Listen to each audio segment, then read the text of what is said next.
Punjab on the great ways. Santosh trophy football ടൂർണമെന്റിൽ മിന്നിത്തിളങ്ങി മലപ്പുറം മാറാക്കരയിലെ യുവ footballer.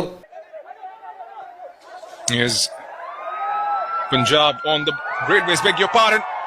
Lets it fly and has come up with a second. That should seal the deal.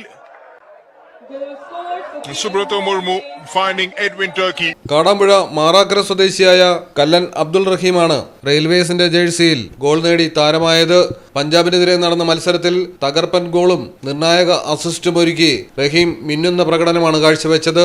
എതിരില്ലാത്ത 2 ഗോളുകളുടെ വിജയത്തിലേക്ക് റെയിൽവേസിനെ നയിക്കുകയും ചെയ്തു. തുടക്കത്തിൽ തന്നെ ആക്രമണ മനോഭാവത്തോടെ ഇറങ്ങിയ റെയിൽവേസ് ടീമിന്റെ മുന്നേറ്റങ്ങൾക്ക് ഊർജം പകർന്നത് റഹീമിന്റെ ചലനക്ഷമതയും പന്ത് നിയന്ത്രണത്തിലെ മികവുമായിരുന്നു. രണ്ടാം പകുതിയിൽ കൃത്യമായ ടൈമിങ്ങോടെ ലഭിച്ച അവസരം പൂർണ്ണമായും പ്രയോജനപ്പെടുത്തിയാണ് പഞ്ചാബിന്റെ ഗോൾ വലയിലേക്ക് റഹീം പന്തെത്തിച്ചത്. പിന്നാലെ കൂട്ടുകാർക്ക് അവസരമൊരുക്കി റഹീമിന്റെ അസിസ്റ്റ് റെയിൽവേസിന്റെ 2ാം ഗോളിനും വഴിതെളിച്ചു. കാടാമ്പുഴ മാറാക്കര സ്വദേശിയായ കല്ലൻ അബ്ദുൾ റഹീം മാറാക്കര VVM ഹയർ സെക്കൻഡറി സ്കൂളിലെ പൂർവ്വ വിദ്യാർത്ഥിയാണ്. സ്കൂൾ കാലഘട്ടത്തിൽ തന്നെ ഫുട്ബോളിൽ തന്റെ കഴിവ് തെളിയിച്ച റഹീം ജില്ലാ സംസ്ഥാന തലങ്ങളിൽ ശ്രദ്ധേയമായ പ്രകടനങ്ങളിലൂടെ മുന്നേറിയാണ് ദേശീയ വേദികളിലേക്ക് എത്തിയത്. കേരളത്തിന്റെ ഗ്രാമീണ പശ്ചാത്തലത്തിലെ മൈതാനങ്ങളിൽ നിന്നുയർന്ന് ദേശീയ ഫുട്ബോൾ വേദികളിൽ സ്വന്തം സാന്നിധ്യം ഉറപ്പിക്കുന്ന കല്ലൻ അബ്ദുൾ റഹീമിന്റെ ഈ മുന്നേറ്റങ്ങൾ പുതുതലമുറയ്ക്ക് പ്രചോദനമാവുകയാണ്. മലയാളം ടെലിവിഷൻ, മലപ്പുറം.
എല്ലാരും പറയുന്നു ഡിഫറെന്റ് ആയിട്ടുണ്ട്, നല്ല ഭംഗിയുണ്ടെന്നൊക്കെ. നല്ലതല്ലേ? ഞാനല്ല, സ്വർണം.